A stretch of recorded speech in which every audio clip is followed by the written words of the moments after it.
Hello Motorrad World fans, and welcome to my Silverstone MotoGP vlog day 2. It is now Friday at Silverstone. Very cloudy today, although there was a bit of sunshine this morning when I woke up.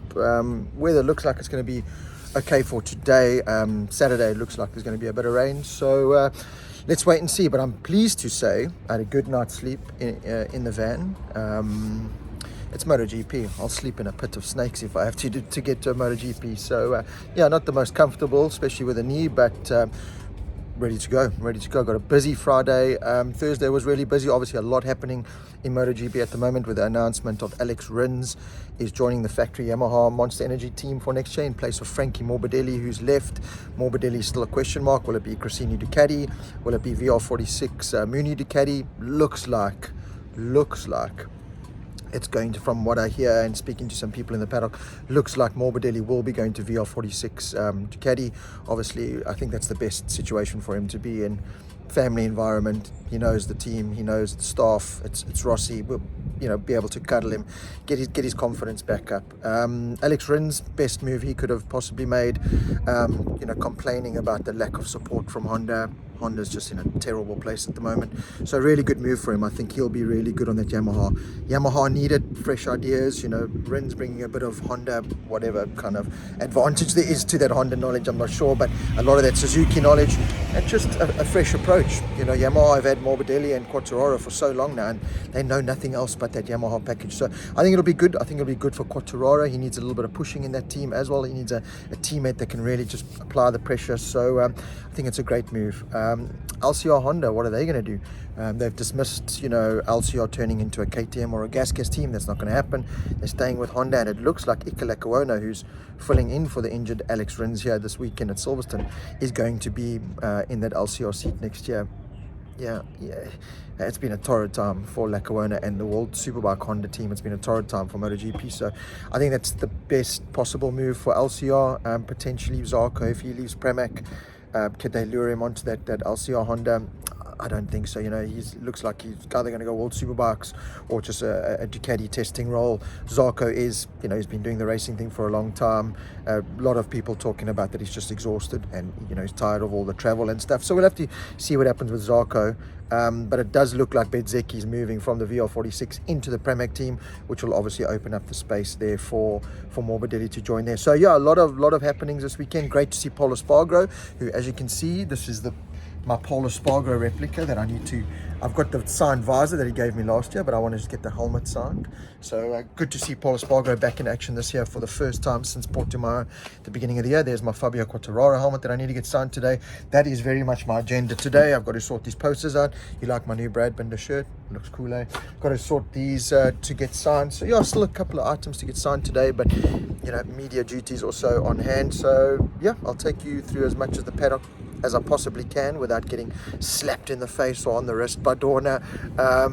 So yeah, it's going to be a good day. Bit miffy now, the weather. Think it'll hold up today. Tomorrow's going to be dodgy, but let's see. MotoGP's back on track. Very, very excited. Can't wait. Darren Binder needs a good weekend in Moto2. Let's see how he goes. But yesterday, spending a lot of time with Brad and the KTM truck and that team, they are just so confident. That team is just buzzing. They really are just ready to go. Pecco Bagnaia looks cool, calm, relaxed, in the mode. Yeah, it was just great to see all the riders in that yesterday. So let's get going. The leg is feeling a bit sore today. I'm going to try and grab the crutches if I can, but I've got all the stuff to carry. Going to meet a couple of South Africans in the paddock and outside the paddock today. So excited. Let's get the day going and stay tuned. Let's do this.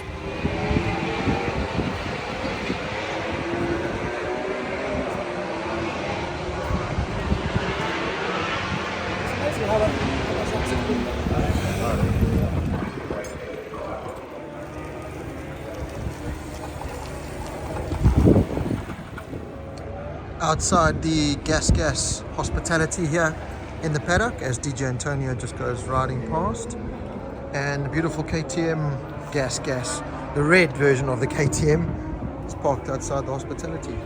Beautiful piece of kit. Let's give you a quick little walk around, show you the front, those big wings.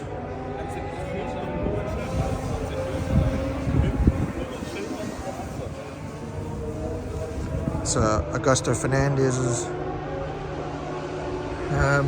bike, or one of the bikes, I should say. I'm not sure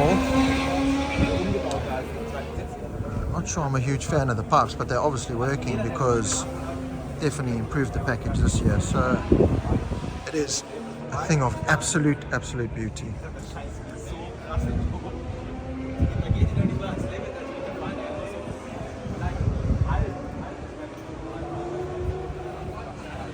Apart from the MotoGP stars here in the paddock, there's some big British names. We've got John McGuinness in the camo Alpine Star top, talking to Josh Brooks, British Superbike star, of course, former World Supersport racer as well, World Superbike racer.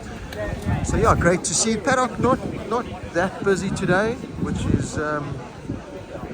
is great for me. But yeah.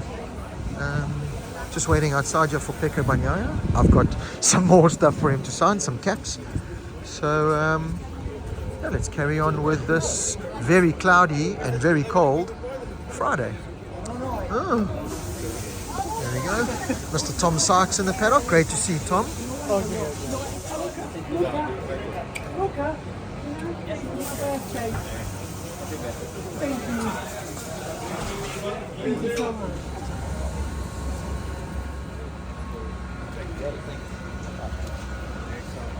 You have a good day. Yeah. Rain tomorrow. Yeah, yeah.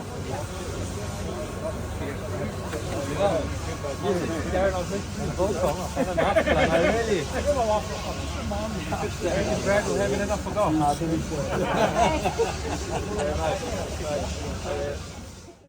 So that is it for Friday at MotoGP Silverstone.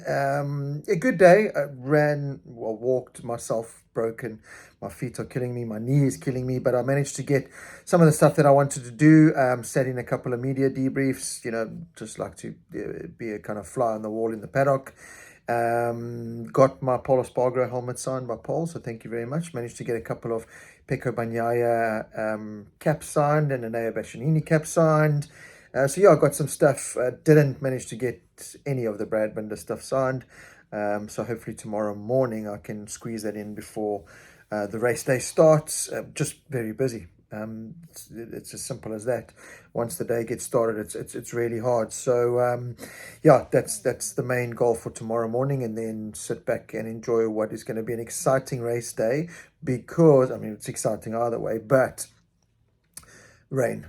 Definitely going to be rain. I'm hoping that all the weather apps are wrong, but 90% chance of rain. When there's 10% chance of rain here in the UK, it generally pours down. So 90% chance of rain. So today was very important for a lot of riders, and great to see that our Brad Binder got through in third place overall there. Lacia Spargo on top, so very good there from him. Pecco Bagnaia down in 6th, Fabio Quartararo 11th, Marc Marquez 13th. So yeah, mixed day for a lot of riders. Bezzecchi, after that big fall, if he's not too hurt from it, and it doesn't look like it's too serious, I think he's going to be a big contender tomorrow in those wet conditions. Look, watch out for Miguel Oliveira on the Aprilia. We know that he always throws up a surprise in those kind of conditions. Jack Miller, Brad Binder.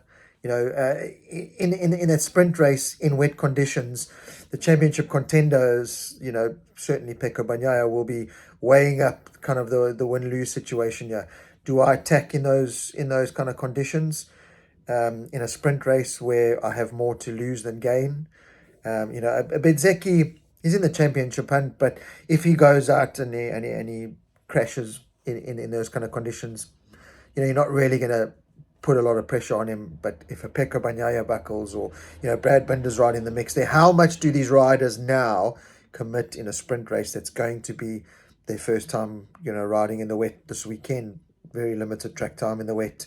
So yeah, I think that's what is playing on everyone's mind for tomorrow. Is today was great, although very tricky track conditions today. If free practice 1 or P1, whatever they call it now, while it was dry, it was very cold. It had this very cold wind. I was sitting in the grandstand with no jersey on, and I was freezing my nuts off. So there was no wonder why a lot of riders, Brad was down in 13th. I saw him run off the track a couple of times. Looked like he was suffering with a little bit of brake issue, or not getting the bike to stop the way he wanted. Of course, P1, you're still learning a lot of things set up, wasn't that? But track conditions were really, really cold. So again, how much do you mentally and, commit knowing that, you've just had this 6-week break, come back P1, and, the last thing you want to do is go throw it down the road, and that's your weekend over, and potentially the next couple of weekends. So, a couple of riders a little bit more cautious than others in that P1. P2 is when they all came out, and great to see. It was phenomenal to see Brad Binder ride that KTM MotoGP bike around Silverstone. He just is so good going into those corners. He just, they just get it so sideways. Him and Jack Miller, that slow-mo of Jack just going Motard style. I was speaking to Simon Crayford at the end of the day, and it's like they're so good. Brad and Jack really slide the bike and make it look spectacular. Watching Pecco Bagnaia though on that Ducati floats it in. It's a joy to watch all these MotoGP riders. It really is. Even the likes of Iker Lecuona on the LCR Honda just looks so ridiculously fast. Yet he's further down the table, but it's a joy to watch them. It really is. It's spectacular to watch them. Although the Ducatis just still look like the most complete package. They get it in, the bike sorts itself out, they can put it where they want it. The KTM is looking like a new motorcycle compared to last year, where you could see Brad was trying to fight the bike to get onto that apex. The process looks a lot smoother, a lot easier on that KTM. So they really have done their homework and seem to be getting it right. Now, the Aprilia looked really good today. Lacia Spargo, top of the pile, and really looked good. Maverick Vignola's not too far behind. Raul and Miguel struggling a little bit there, but we know the issues that they've got. But Ducati's still the bike to beat. All the Ducatis just look so good, and I think are going to be strong in those wet conditions tomorrow. They're going to be strong on Sunday come race day as well. It was great to watch those bikes out on track. Jorge Martin, I mean, the guy scrubs it coming in and out of corners, and it's a joy to watch. Kid in a candy store stuff. Anyway, Honda's battling. Marc Marquez kind of in Paddock talk today, committing his future to Honda, saying that I don't know if my manager's talking to KTM and what exactly what's happening. It looks like he's going. The only option he really is left with is that Repsol Honda ride. Same with Jean Mir. Jean Mir just I think mentally has shut off from that project for the rest of the year. In some ways, Marc Marquez, as well, he's saying we have to take a realistic approach. That realistic approach is you can't push as hard as you want to, because you are going to crash the motorcycle. So the Honda's having to just ride a bit more reserved. We saw so much new aero come out today. The Honda's, Taka Nakagami trying, which is literally a replica of KTM's. I think they just somehow got a mold of KTM's fairing and sprayed it LCR colours and put it on Nakagami's bike. We've seen Stefan Bradl at Jerez testing what is pretty much a Ducati replica. So again, Honda, this desperation from Honda, they don't have time. You speak to KTM and Aprilia, it takes 7 years to perfect this kind of thing. You need time. Honda don't have time. They don't have 7 years. They certainly don't have 1 year. They need results now. So still just desperate to find a package, a project that's going to work. Mark says the prototype for 2024 seems pretty good, but these are all words and that we've heard before. So still a lot to play for from Honda's side. But an interesting day. Those practice starts, Johan Zarco loved it. If it goes up, and Neil Hodgson, I heard the commentary over the speaker, if it goes up, just go with it. And that's exactly what Zarco did on that start. Looked fantastic. I love Jack Miller and Marc Marquez getting frustrated with Enea Bastianini. And then this is what I can take from the paddock today. You can see mentally how a rider kind of approaches the fans and approaches the media, how their confidence is. Enea Bastianini is not a happy man. Just compared to last year where he smiled a lot more. He's a very reserved kind of guy as it is, but last year in Cressini colours, was a lot more kind of out there, a lot more interactive with the fans. I don't want to say shut off, but certainly not as accommodating, kind of just gets the signatures done. And you can sense a rider's confidence is down is when they just get the signatures done as quickly as possible, kind of, I'll do it, but just leave me alone. I'm not a happy rider. Fabio Quartararo, always before stuff that I got signed from him, took his time and did it neatly. Today was a scribble. And you can understand why. We forget these guys are humans. When they're off the motorcycle, they're humans. They have the same emotions we do. When they're down in the gutter, they feel it. And you could see it today with some of the riders. Fabio Quartararo is mentally feeling it. he's taking strain. And Bastianini, even watching him out on track, he's taking strain. Fabio Quartararo watching. It's hard to watch these, riders from last year that were so confident that are just being beaten down at the moment. So, and as I said, you can see it. Jack Miller is a fan favorite. Marc Marquez is still kind of, the crowds are around him. Jack Miller, wherever he goes, is just bombarded. Brad Binder is just bombarded. So KTM doing everything right at the moment. Ducati, Pecco Bagnaia doing everything right. And it's up to the rest of the field to get it right now. But heading in tomorrow with the weather forecast the way it is, watch out for Bezzecchi, watch out for Jack Miller, watch out for Brad Binder. Pecco Bagnaia, what's he going to do? Is he going to reserve it and save that energy for Sunday where the main points are? Or does he commit as much as he needs to be in the challenge for Saturday? It's going to be exciting. It's going to be wet.